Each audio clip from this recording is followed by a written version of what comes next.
Okay, so we are now going to turn to the last event of the day. Before we do, I just want to make a quick announcement.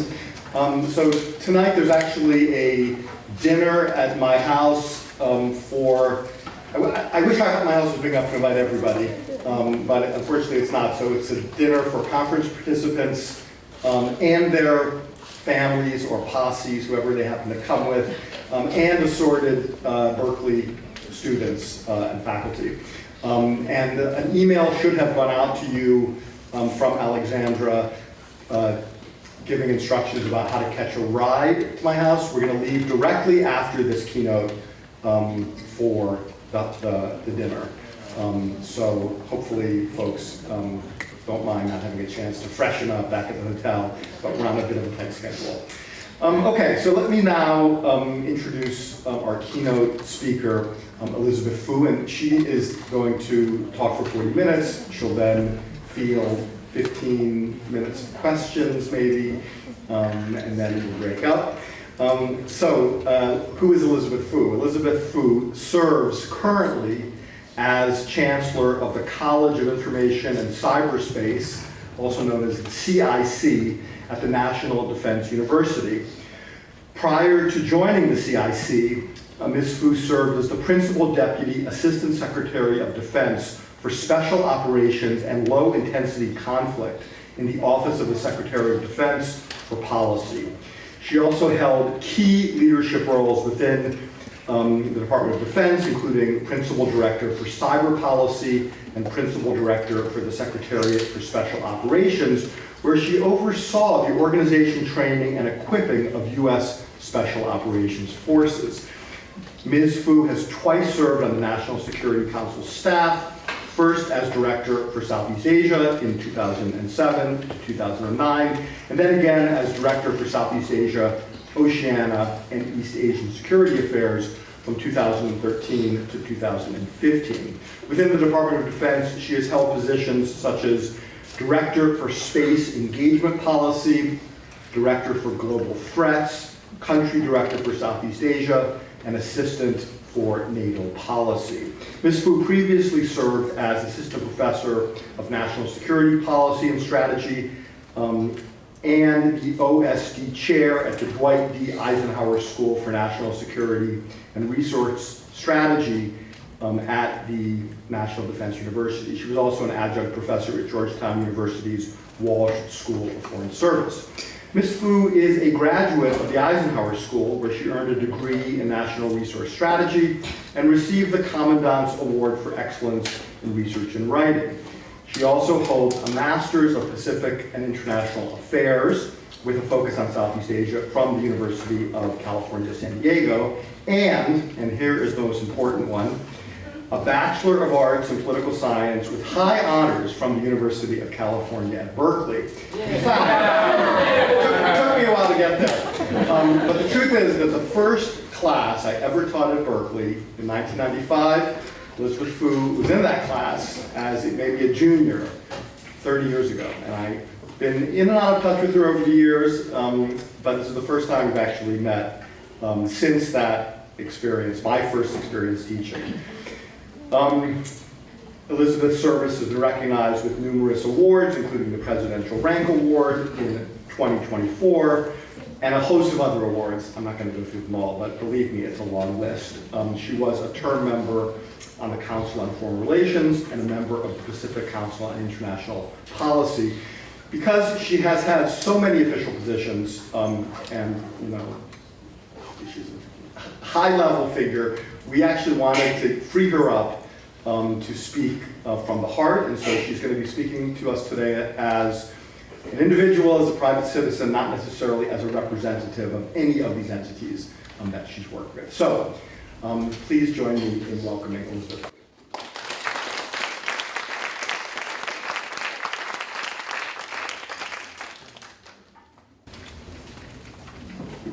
Good afternoon, colleagues. Thanks for sticking with us. And I know it's been a long day, so I applaud you for being here still, and I hope not to make this too painful for you. And I really have to work on my bio when I sent it out. I don't mean for folks to read all of it, but you were very gracious. Thank you very much. So Professor Zinoman reached out a number of months ago and asked me to participate in this symposium, and he kind of gave me the broad outlines. But it didn't really matter. I was going to say yes, regardless of what it was, because I didn't know it then, but being a student in his class 30 years ago, his Indochina class, played a role in where I am today in my career. So when Peter asked, I was of course going to say yes, irrespective of what I was going to be covering today. And then the draft agenda actually came out. And I was very, very humbled with the honor of this speech. And if I'm honest, I was a bit terrified because I saw everybody else who was on the agenda. Elder statesmen, deep experts, and I'm not in that league. And so what I hope to offer you today is just a personal experience and some reflections on some of my work on Southeast Asia. So let me dive straight in before Peter realizes he made a grave error and tries to reverse course. So I want to start with a story. I should note that I've never thought of myself as a storyteller.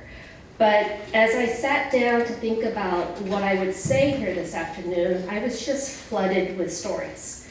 Some I've shared before, some that have quietly shaped me, some that poignantly show how my early years as a refugee shaped my later years as a policymaker. So let me start with a story that's not unlike what many of you know intimately. Right? This is a story that I tried to shut out for years. A story that I reluctantly shared widely about 10 years ago because of the international landscape and how my background shaped my life, my career, and my outlook. So it's a story that began years earlier, and it would soon star wedding rings. In 1979, a small boat crowded with 253 Vietnamese men, women, and children was drifting aimlessly in the South China Sea. One of the two engines had died, and they had been floating for 3 days. Thirst, hunger, fear, all of this was pervasive. And fear was so overwhelming, though, that the pain of being crowded on this tiny little boat, like sardines in a can, never really had a chance to surface. Then a ship appeared. Did the residents of this drifting boat dare to hope? Okay. Perhaps. It was a ship on the horizon, but it was a pirate ship. And the price of hope was 10 wedding rings. For 10 wedding rings, they would pull these desperate migrants into Malaysian waters. So 10 wedding rings were collected. A young man, at least young by my standards right now, collected those wedding rings, put them in a sack, clamped them in his teeth, and swam to the pirate's ship to make a deal that would eventually save his wife, his toddler daughter, and hundreds of other people on the ship. And that man was my father.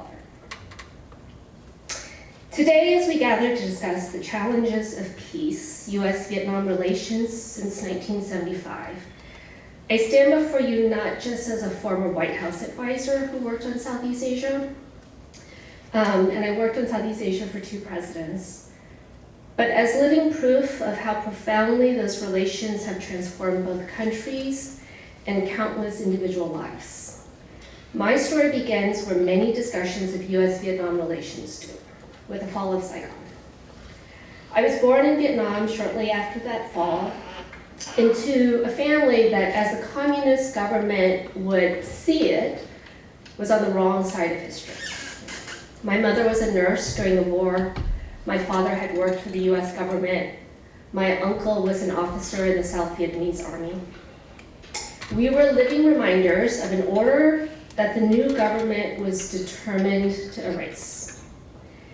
When I was 2 years old, my family, my parents, made the agonizing decision that parents throughout history have had to make. They chose exile over oppression. My parents have never said it, But I'm sure they were thinking, what kind of a life would our daughter have growing up in Vietnam with parents of their history? So they made the decision to flee. And our first attempt of fleeing failed spectacularly. My mother and I were sent to re-education camp for 7 months. My aunts were also there. My uncle and my uncles and my father were sent for an entire year before my grandparents could buy their freedom. Now I want to pause here because when I tell this story to American audiences, they often focus on the drama of the pirates and the camps and the danger. But what strikes me as a policy professional today is something very different. It's the systematic nature of it all, right? The re-education camps weren't aberrations, they were policy. The dangerous boat journeys weren't just desperate acts. They were the predictable result of a government that offered no path to reconciliation for those who had chosen differently during the war. This is why the academic work that you all do matters so much. When we study US-Vietnam relations since 1975, we're not just examining diplomatic cables and trade agreements. We're examining the human consequences of policy choices, the ripple effects of historical moments, and the long, slow work of turning enemies into partners. So after our release from re-education camp, my family tried again. There was still no staying in Vietnam for us. My mother's parents sold everything they had to buy passage on what can only be described as a floating death trap. A 2-engine boat the size of a couple of hotel rooms that would end up carrying 253 people. Mind you, my grandparents would be left behind, not knowing if they would ever see their children again, not knowing if they would ever be able to leave. My grandparents gave up everything they had to buy passage for 3 of their children who had families and children of their own, my mother among them. The journey that followed reads something like out of a novel, except novels are fictional. 1 engine died, leaving us drifting for 3 days. That's when the first set of pirates found us, leading to my father's underwater negotiations with the Wet Marines. They did make good on their promise to pull us in, but then we drifted again. And then we ran into a second set of pirates. And those pirates ransacked the boat and smashed our water tanks. And 1 woman died of a heart attack during that attack.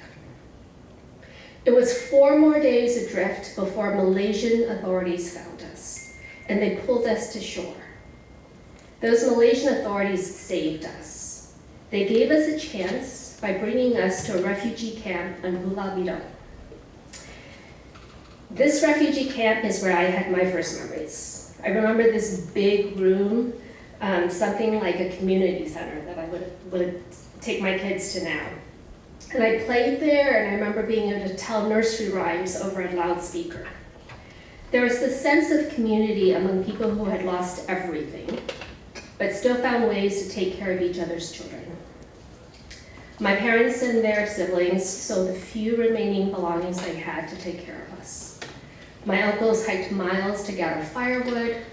My mother told stories of how my uncles rescued rice that had sunken underwater, and they dried the rice so that they could feed us. And through it all, there was this extraordinary thing, hope.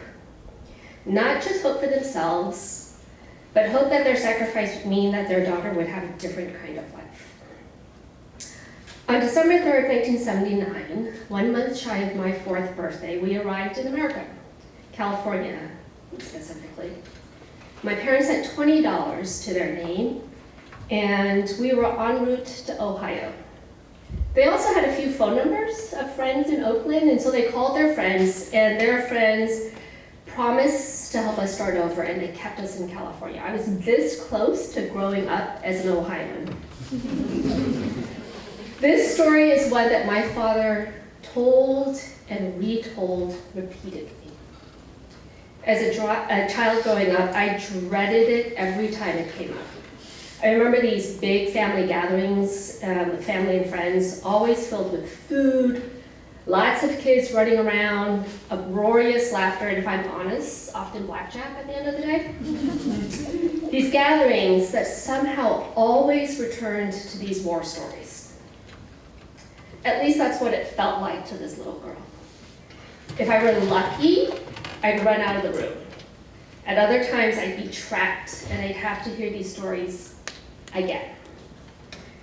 As a child, I didn't want to hear these stories. Right? We tell children fairy tales and fables about heroes and heroines. Now, I recognize that not all of our fairy tales and fables are hunky-dory. Some of them are a bit violent. Right? Every Disney movie starts with a death. Who can forget Bambi? But they're fictional, right? They're not stories about death and suffering of people you know and love. I didn't want to hear about how on a lucky day, 6 grown men would share an egg in the education camp. I didn't want to hear any more about how they kept my pregnant mother and me as a 2-year-old in prison. I already knew how malnourished she was, that my baby brother would die hours after birth. I didn't want any more reminders. Even the stories that demonstrated the deepest human compassion were too much for me. Like the story of a man who took to me because he missed his granddaughter so very much. You see, towards the end of my mother's pregnancy, our jailers showed a little bit of mercy and let her join my father on the men's side so that he could take care of her. She was allowed to bring me, and there was this man separated from his family and his granddaughter who took to me in her place, imprisoned with nothing left, but because of his love for his granddaughter, he cut the strap off of a bag, one of the few remaining belongings he had, to make me shoes with straps. He showed me this kindness and generosity when he had nothing. He owed me nothing. He didn't have to do anything, but he did. And this story to me is about human compassion. Compassion that emerges in the unlikeliest of places and into the most trying of circumstances. At least that's what I saw through it all. As a child, though, this was too much. It was a reminder of a war that I didn't have to fight, and really wish that the adults around me would just move past. Move on and forget. Stop telling the stories. That's all I wanted. But perhaps they didn't want to forget. Perhaps telling his story was a way for my father to process and heal his trauma. The trauma of imprisonment, the trauma of the passage, of losing his son, of never seeing his parents again. Whatever the reasons, I, as a little girl, did not appreciate them. But little did I know that these stories would shape who I am today. So let me fast forward to another story. I was a 23-year-old entering my 2nd year of a master's program at UC San Diego. I was getting a degree in international relations with an emphasis on Southeast Asia. I was lost, not sure what I wanted to do with myself. I chose international relations because I like to travel. Right? I chose Southeast Asia because I spoke a little bit of Vietnamese, and because of a certain class taught by one professor, Peter Zinoman.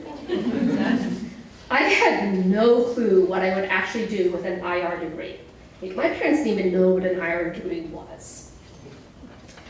The only thing I knew was that I wanted to repay this country somehow. This country that saved me and my family. So in my naivete, I figured I'd just get a government job. I had heard it was easier to join straight out of school, right? I would put in 5 years, and then I would leave, and I'd come back to California to be with my family. I have no idea where I got this notion. I really don't know. Maybe it was always there, slowly seeping into me every time I heard a story about my family's journey or somebody's journey. There was always a story. All I know is that I got it into my mind I needed to show gratitude, and that should come in the form of government service. Never having been exposed to a government civilian, I figured it was time to start going to those career talks. One day I went to one with a representative from the Office of the Secretary of Defense. I still remember the room. It's the same room where I had my Southeast Asia politics course. And I remember the rep. Her name was Susan Yarwood. She spoke of this program, one created by President Carter to bring in graduates with advanced degrees into government. She described the application process. She talked about the stiff competition and how all of these opportunities would lie ahead in this program, like how one person got to go work at NATO headquarters in Brussels. Remember how I said I like to travel? Well, this program would pay for me to travel for work and even live abroad. I was hooked. I had no idea what the Office of the Secretary of Defense was. I had no idea what job I performed. That didn't matter. As a 23-year-old, I had found the job I wanted, and lucky for me, that's the job I got. In the fall of 2000, my security clearance finally came through, and I took my oath of office, one I would repeat a few more times, and I joined the Department of Defense. 5 years passed, the work was fun. I didn't go back to California. I did get to NATO headquarters though, where I stayed for 3 months, and then to a few other countries as well. I stayed for another 5 years. The work was intense and interesting. I met world leaders, I negotiated on behalf of the United States, I helped shape responses to crises. So for example, I'll never forget being on the task force responding to the South and Southeast Asia tsunami that hit the region on Boxing Day in 2004. Some of you may remember that. Every day we walked in and we saw the death toll rise, and it was devastating. It was overwhelming most days, and it was the first time I just broke down at my desk.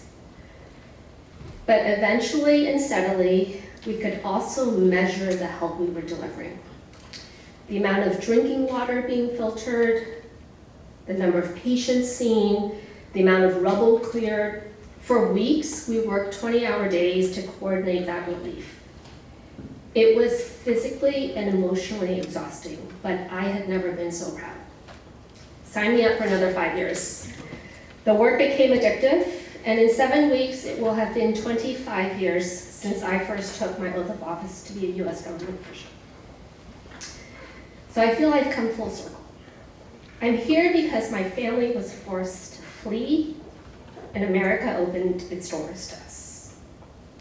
I've been given opportunities I didn't know existed and so could never have dreamt of. But those early years were not easy. Setting up life, assimilating, learning how to fit in, it was hard for all of us. Early in 1980, just months after arriving, an insurance company took a chance on my father. By the way, he still works there 45 years later, though he promises he'll be retiring soon. But he knew few people, and the Vietnamese community at that time was not yet large. He recalls not selling a single policy in the first 6 months. So to make ends meet, he painted apartments in our apartment building. I recall clearly one day he told my mom he tried to hide his hands in a meeting because he realized there was still paint splatter on his hands. Then there was transition to preschool. St. Vincent's de Home, it's just a few miles down the road in Oakland. And I remember the tears of a terrified little girl who didn't know a single word of English. I remember a little girl who just wanted to go home, but at the same time, I desperately wanted to play in this playground that was just magical. I still think it's the best playground in the world. My solution after that first day was to ask my father to teach me one sentence. I wanted to master one sentence before my second day of school. This sentence would be critical to my happiness. It would make everything better. It would make the transition bearable.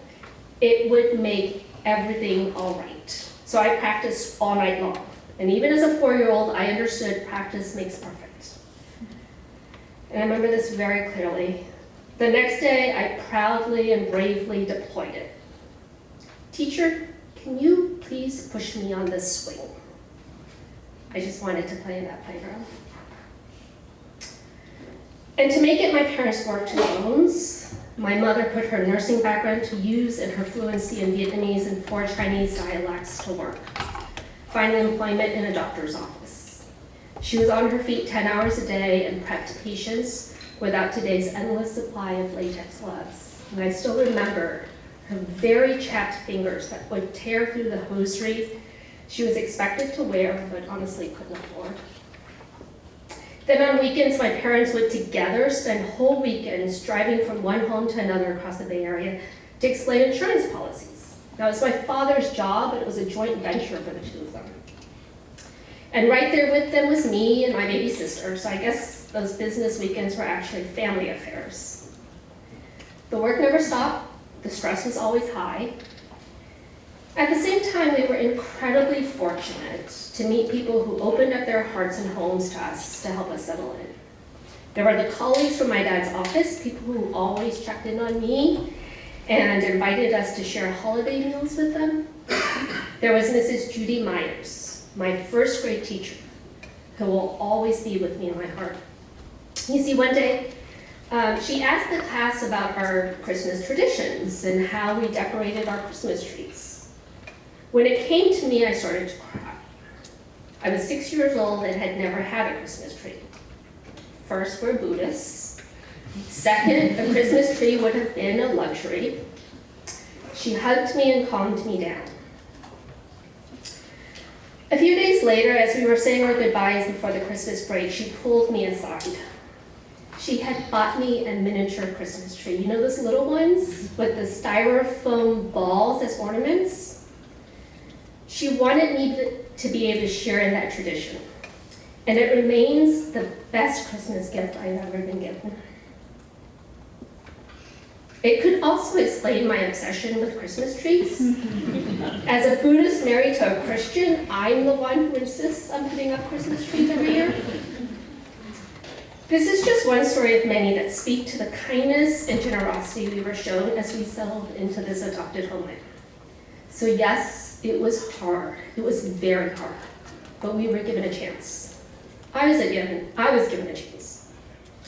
This little girl from Oakland went from memorizing those 8 words, "Teacher, can you please push me on the swing," to working in the White House twice for 2 presidents, one of each party. I think my story illustrates something very important about how America nurtures talent from unexpected places. With an IR degree in Southeast Asia, my first full permanent position in the Department of Defense was nationally to work on Russia and Ukraine. Over the next decade, I worked my way through various roles in the department: non-proliferation policy, transnational organized crime, and yes, Southeast Asian affairs.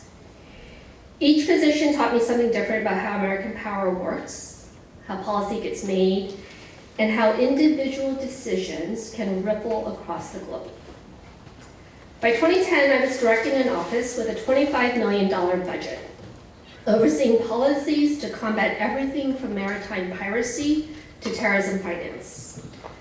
The refugee child who had once faced pirates was now developing policies to fight them.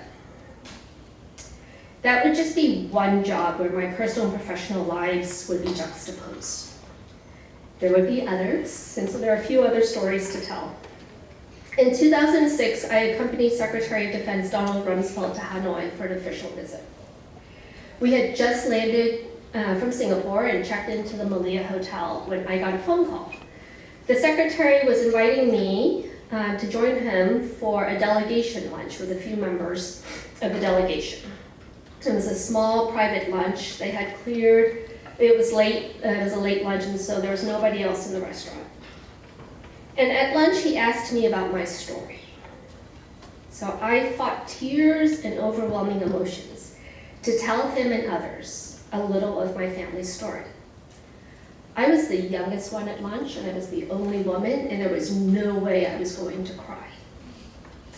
So I shared just a little, just enough. I couldn't find the strength to tell the full story and still keep the tears at bay. The next day, I sat behind him as he met with the Vietnamese Minister of Defense and discussed their mutual interest in deepening bilateral defense relations.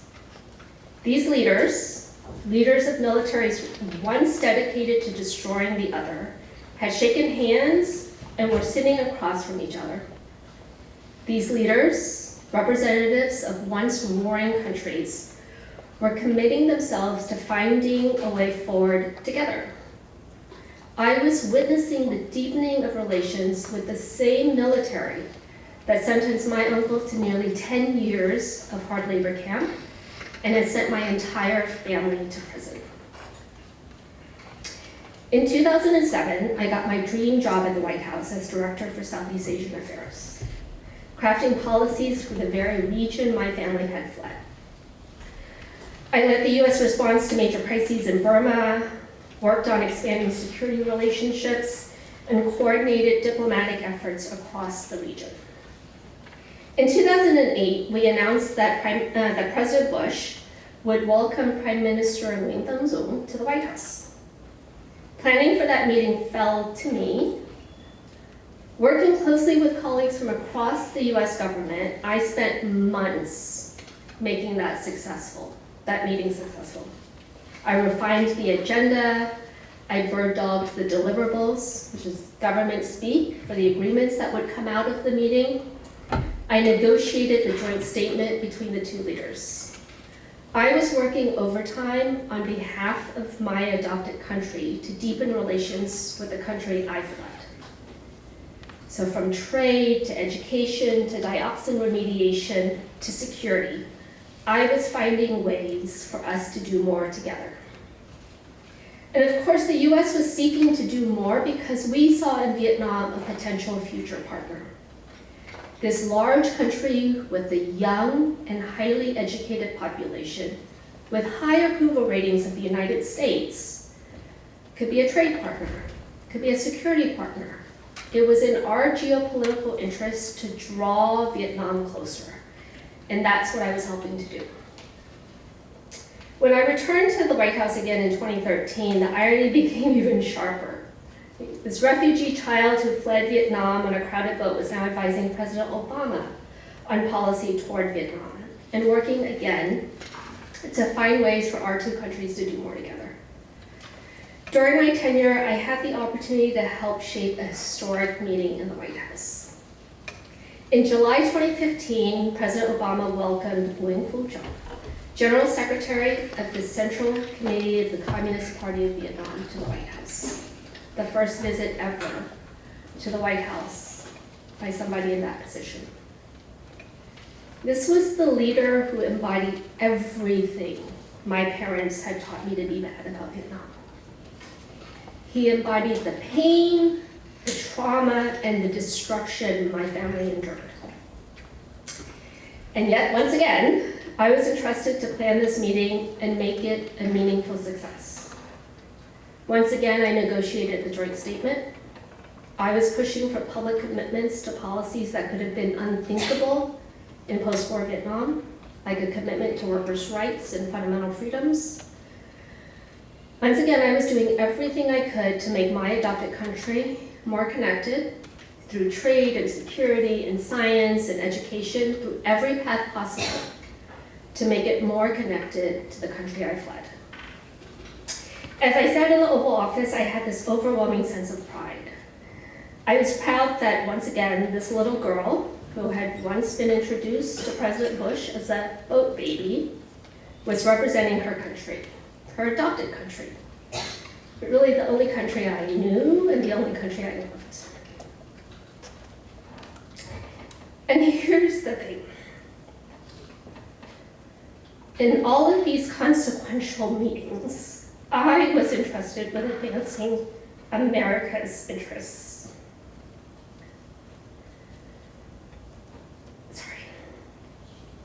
Not a single Vietnamese official questioned how someone born in Saigon was sitting across the table.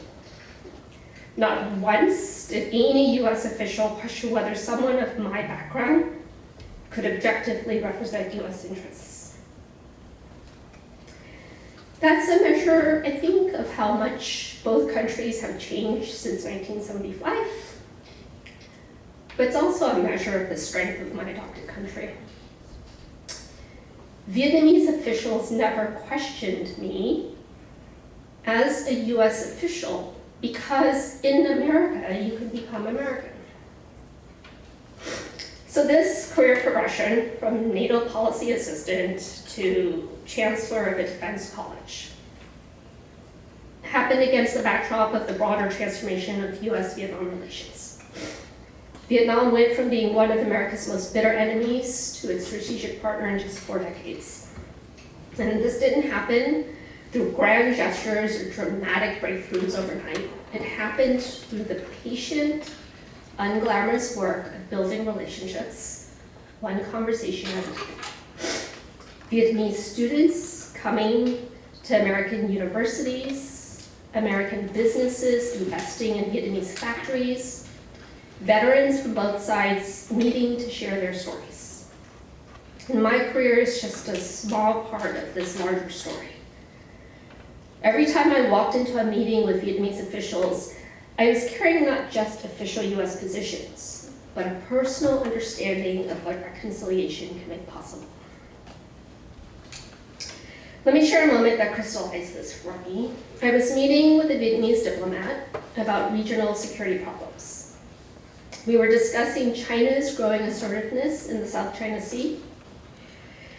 And he paused and said, you know, my father fought against the Americans during the war. He often wondered what happened to all those boat people. I think he'd be happy to know that one of them came back to work on making our countries partners. That comment stayed with me because it captured something essential about how nations heal from conflict.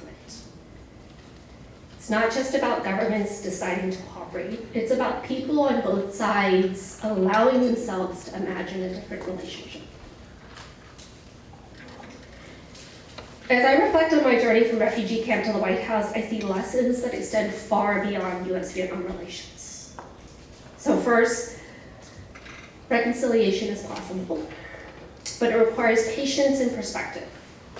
The Vietnamese boat people of the 1970s and 80s weren't just fleeing communism. We were fleeing a country that couldn't imagine a place for people who had made different decisions during the war. Today's Vietnam, while still a one-party state, is looking for ways to work with the diaspora, even those who left under difficult circumstances. Second, refugee policy isn't just humanitarian. It's strategic. The Vietnamese Americans who fled after 1975 didn't just benefit from American generosity, they absolutely did. My parents and I absolutely did. But we also contributed to American prosperity and to the strengthening of ties between our countries. When Vietnamese officials visit the United States today, they meet with Vietnamese American business leaders, community organizers, and yes, even former White House advisors who can bridge both worlds. Third, individual stories matter in diplomacy. Every time I represented the United States in discussions with Vietnam, I was living proof that former enemies can become partners, that refugees can become bridge builders, and that the children of one generation's conflict can be the peacemakers of the next. But let's be honest about the challenges that remain. US-Vietnam relations today are strong but still very complex. Human emotions, even decades later, can still be very raw. We cooperate on security issues, but sometimes disagree on human rights. We're major trading partners while still working through our trade relationship. Vietnam values its strategic partnership with America while maintaining its independence and its relationship with China. These tensions aren't failures of diplomacy. They're the natural result of two very different countries with different systems and different histories, cultures, and perspectives, learning to work together. The challenge isn't to eliminate the differences, but to manage them constructively. The challenge is to find common ground based on understanding and respect. My experience suggests that personal relationships built on mutual respect and honest acknowledgement of past difficulties can help navigate these complexities. When Vietnamese officials know that their American counterparts understand their history and culture, difficult conversations can be more productive.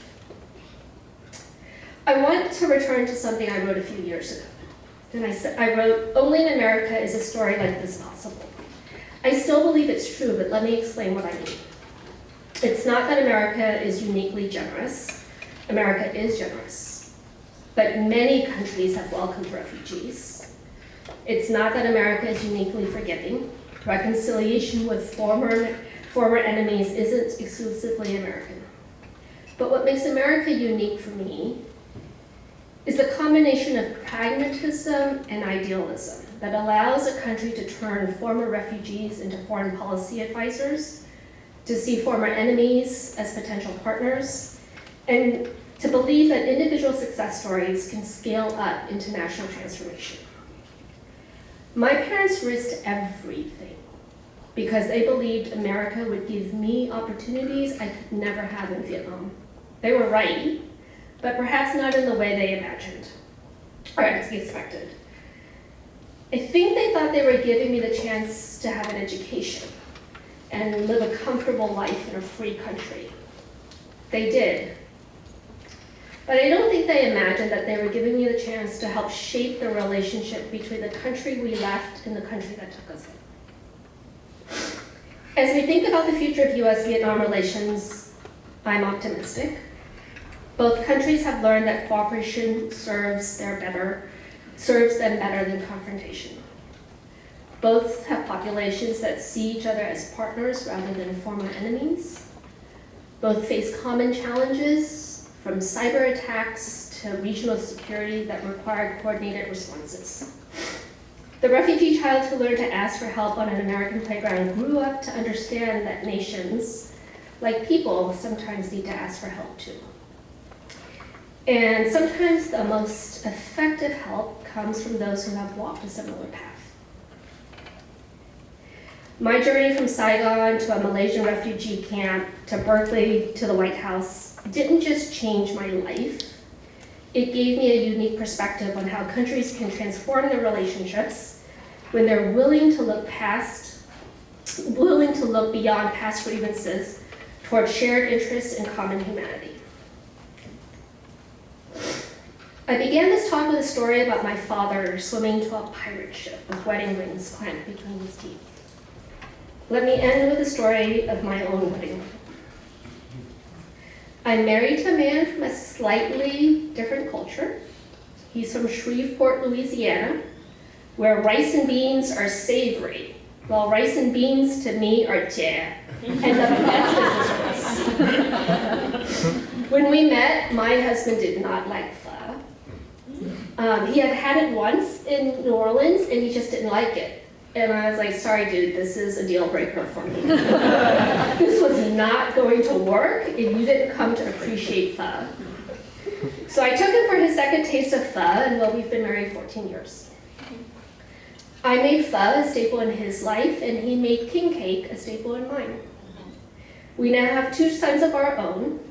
My sons love pho and king cake. That is an important holiday for me and for them.